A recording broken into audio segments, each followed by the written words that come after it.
I think we are on, or whatever. I think it's on. Hello, everyone. Welcome to Oak Cliff Performance Seminar. Today is October 3rd. This performance seminar is for our Stage 2, Stage 3, and Stage 4 students. So far, we have 2 performers, and they seem, I guess, excited to share their music with all of us. Well, hopefully they are excited. I'm excited though. Let's have our first performer. Please announce your name and the piece you're going to play. My name's Milo, and I will be playing Arabesque.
Round of applause to Mr. Milo. Sounding really, really nice. I like that. And then is this the first time, like, memorizing in the program seminar? Yeah. Oh, that's great job. Okay. I think I like most of them. Most of your playing. I really like your dynamics. I like your articulations. Especially your staccato is so crispy. I like that a lot. It really brings out the scherzando of the piece. What does scherzando mean? I heard right? 2 voices. Okay. Sorry. I Right? think I forgot. Poppy? You? I forgot. Wait, you both of you said, huh? I thought you guys got answer something, and then both of you like, I forgot. Okay, we will talk about it in the second half of the class. I just wish that last part, the last part can be more risoluto. And what does risoluto mean, Milo? I mean, it sounds like resolute, like an ending. Like this. Okay.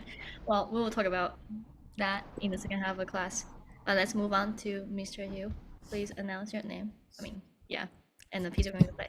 Hello, I'm Hugh. I'm going to be playing Sonata number 15 by Mozart. I'm pretty sure that's the name. And are you playing a whole piece? No, just the first movement. Oh, the entire first movement? Yeah. Okay, sounds good.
to Mr. Hugh. Is it your first draft as well? Like this is the first time playing the Forum Seminar? Or is it the second time? I think it's my second. I'm not so sure though on that. I'll have to check. Okay, that's fine. That's Sorry. good. You Not know, bad it's, memory. it's all good. Like, well, it happens. Like sometimes, well, I'm even worse. Thinking, I'm older. I don't have a good memory. Sorry, dog. Okay, interesting. I like a lot of stuff. Well, you clearly thought about your balance between both hands, clearly. You also had a very nice articulation most of the time. Dynamics seems a little bit less contrasting, but in general is not a big deal yet. And it's pretty accurate playing as well. There are some parts I do feel you will get a lot of benefit from using more of your arm movement and wrist movement. You barely use them.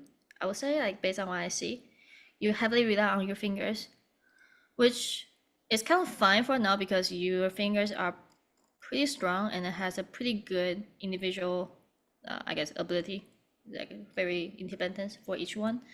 But in the long run, you want to utilize your wrist and arm movement to make your life easier, and it will help you to phrase the music better. There are so many like shapes in the 16 notes that it's kind of hard to hear the shape at the moment. I kind of want to jump back to Milo's piece first, and then we can talk more about it. Sorry, so more wrist and what did you say at the end? Sorry, I was grabbing my pencil. Oh, it's no worries. We'll go back to your piece like very soon. Okay. So we'll come to the second half of class. Now let's spend some time with Mr. Milo. So yeah, so what does Gersondo mean? Hopefully during this time you kind of search it up. If not, do it right now. Oh, I didn't search it up. Yeah, like what? Yeah, what does Scaresondo mean? Before you search it up, like what do you think? Like what does it sound like, or what does it like? Have you hear any part, any song? I searched. Oh, you searched it.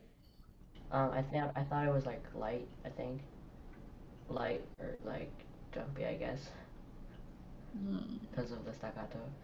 But then I looked it up and it says It's more about like a character. It's more like about a personality, or like more about like, sure, it can be light. Scaresondo can be light. Scaresondo is more like playful, but not in a very nice. Oh, how's like it's like not like very innocent type of playful. It's more like teasing. It's like a teasing vibe. You know that type of stuff. I don't know. Like when I was little, and then there's a dude try to be friends with me, and then he's trying to, instead of like being nice to me, he's like pulling my hair and stuff. Yeah, like it's very disrespectful, but I mean saying like he's trying to get your attention, get my attention, I guess. Yeah.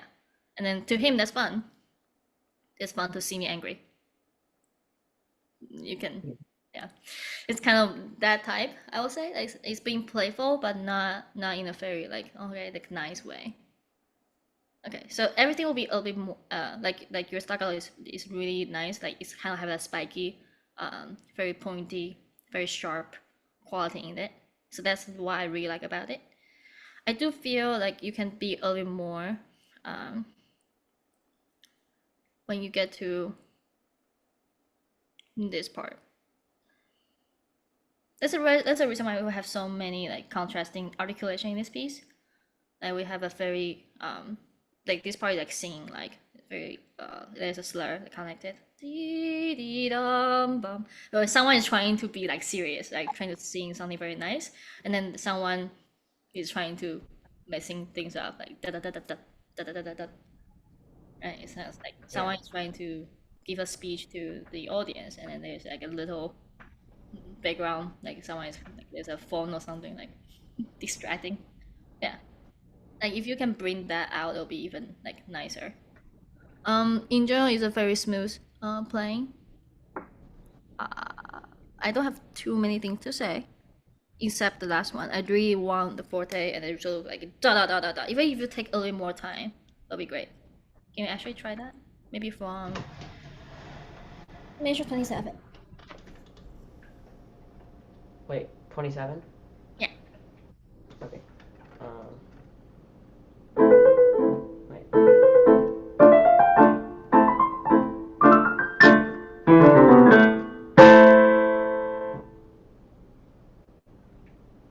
Yeah, like her face is like, I don't know about it. Okay, I like, I like it.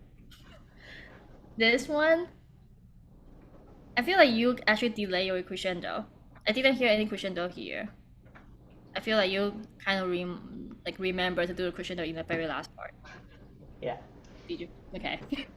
Okay, so it actually gives like it sounds less exciting at one point. It should be like this is the actual climax, like da da da da dum. It's like a very big wave, and then we need to feel that big wave before. You need to like build it up. If you don't build it up, it sounds like too sudden, or it sounds like why you suddenly be risoluto out of nowhere. You know what I'm saying? Yeah. Can you try? Mhm. Can you give a like a real crescendo and then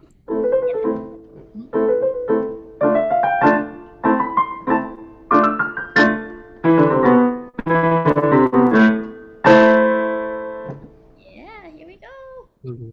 And then if you can think about, I know your wrist is doing a good job, giving you like a shape.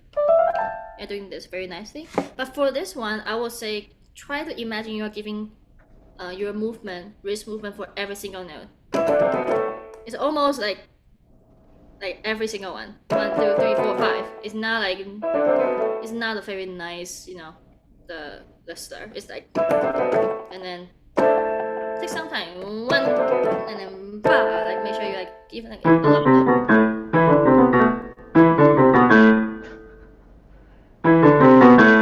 yeah. The quality sounds totally different. By the way, it sounds like a true uh forte now. Before it sounds like kind of like one level down. Yeah, it still need to be. It's still in slur. Like you don't play those notes like separately. Yeah. You give the power separately, but not actually leave the notes. Alright, this is great. You should record it. Yeah, I think it's ready Okay. to record. Maybe just do some backwards tool, like to clear up some part that if you're not so sure. Uh-huh.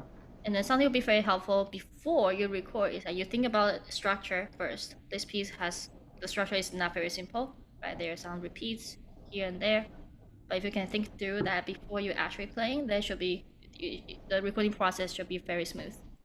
All right, let's move on to before we move on. Actually, Hugh, do you have any like comments to Milo's playing? Yeah. I really liked his. I like this song a lot, but I really like how staccato your accents were. Like they're very strong. Um, Actually, I would say maybe use some more dynamics. I actually thought more crescendos and decrescendos, like she said, because I thought it was kind of flat sounding without the crescendos, because you need the crescendos upward for it to sound.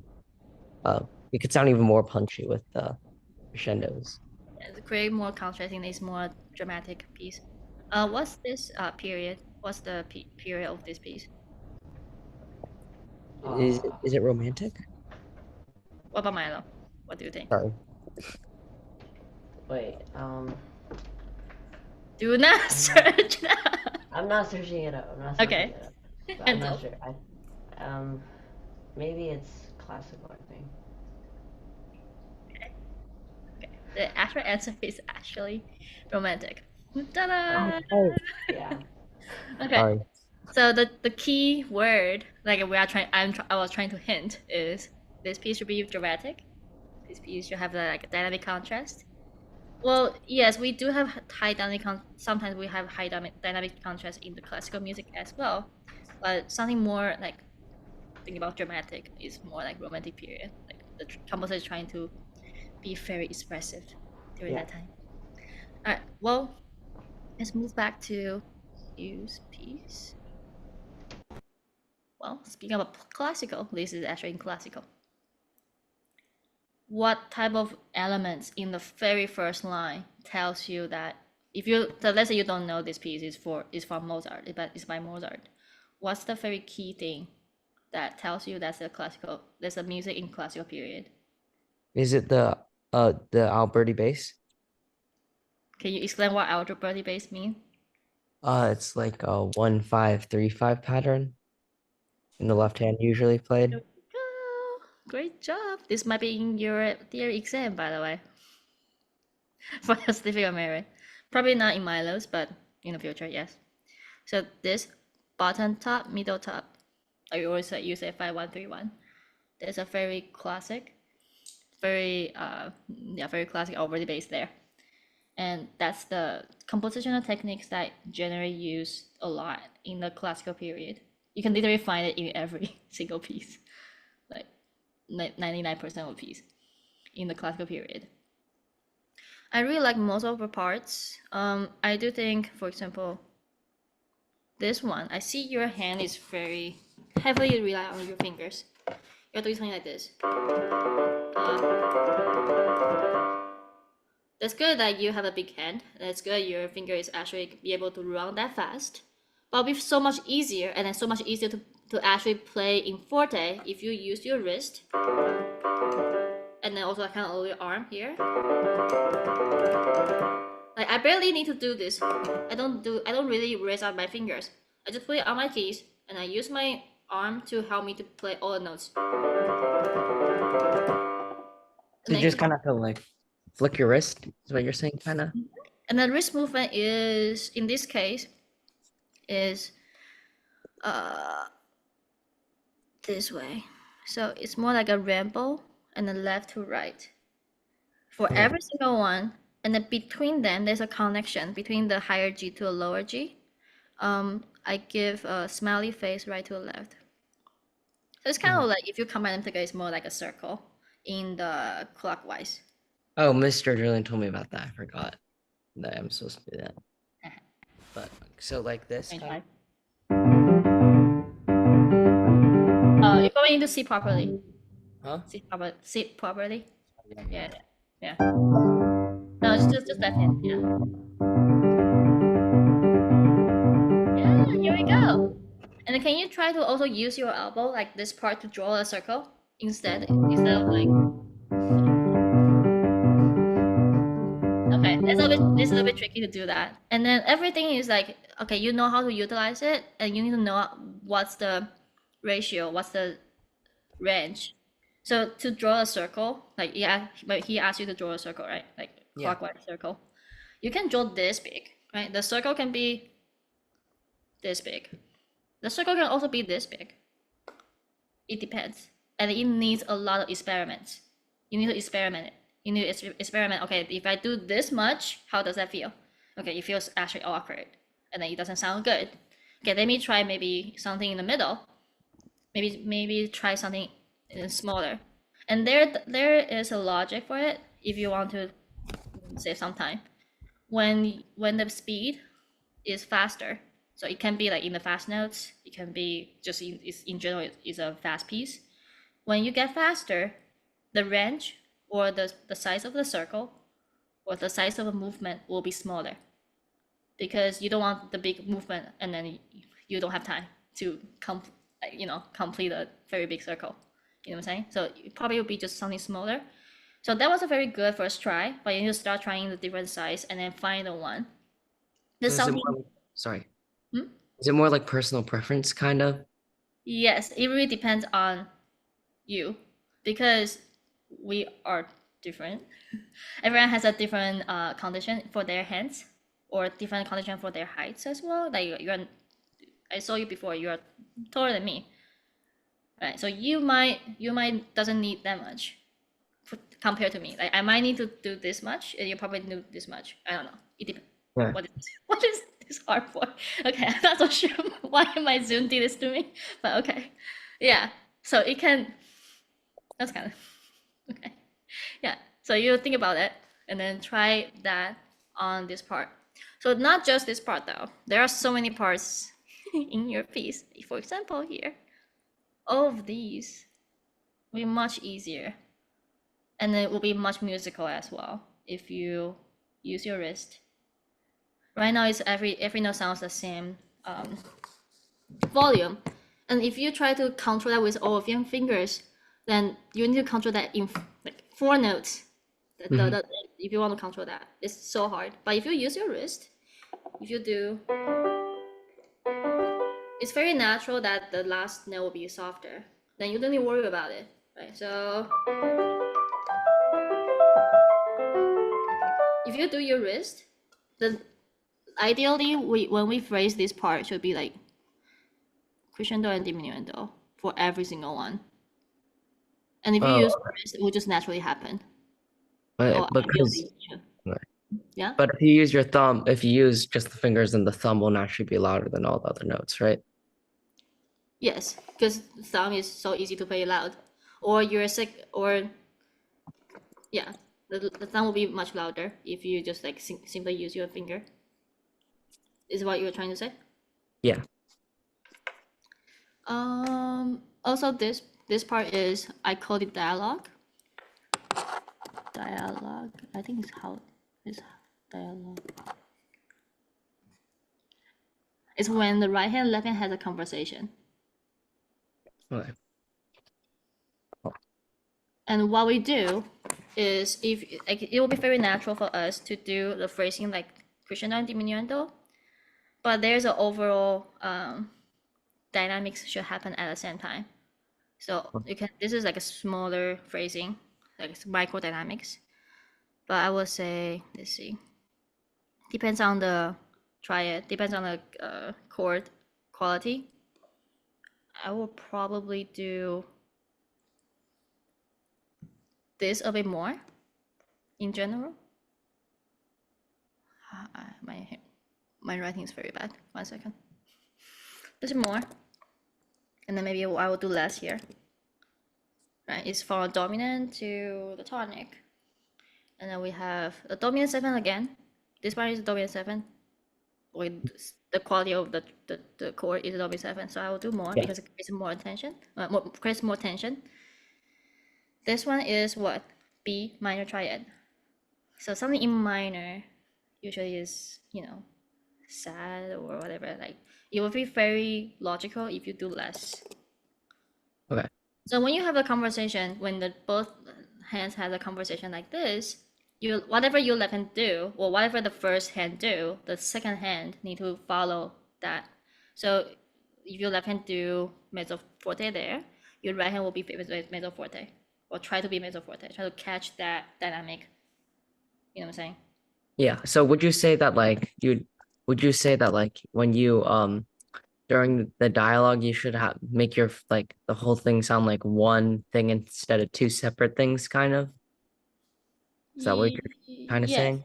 Yes, you can say that. You can just kind of like left hand say hello, and then right hand say hi. You know what I'm saying? Yeah. And because if you're doing the microdynamics, if you're doing the phrasing, then it will sound very natural. And it will Okay. sound like, okay, I can tell there are two voices, but they are also at the same page. Okay. That makes sense. You want to have a certain type of the this type of the interpretation to make your music have more layers and to make it more interesting. Okay. Okay. But you can also like apply it in general the balance. Right hand will be a little bit more than the left hand. You know what I'm saying? Yeah. It's a kind of combination of different type of consideration. And then it has a lot, I think it has the same thing again somewhere. And here, the different type of the shape of the music in the music, but it's also a dialogue. Right hand is like kind of a question mark, right? Are we going to dinner tonight? And then left hand is like, I don't know. I'm not sure about it. Oh, please. Okay, fine. Okay, I'm just making things up. You can have your own story. Okay. So like make it sound kind of interact with each other, kind of. Exactly. No. Okay. Questions so far? Nope. We do need to wrap up the class. So, well, rotations for your wrist movement, for your arm movement, we need some experiments, like you need to experiment all those size and also like the direction there, and dialogues between hands. And looking forward to your second draft. You should memorize it. Okay. I know. I'm working on that right now. So. Okay, great. Thank you. you. Thank you both for sharing your music and working with me today. And I will see you guys next time. All right, thank you. Thank you, Miss Elaine. Bye-bye.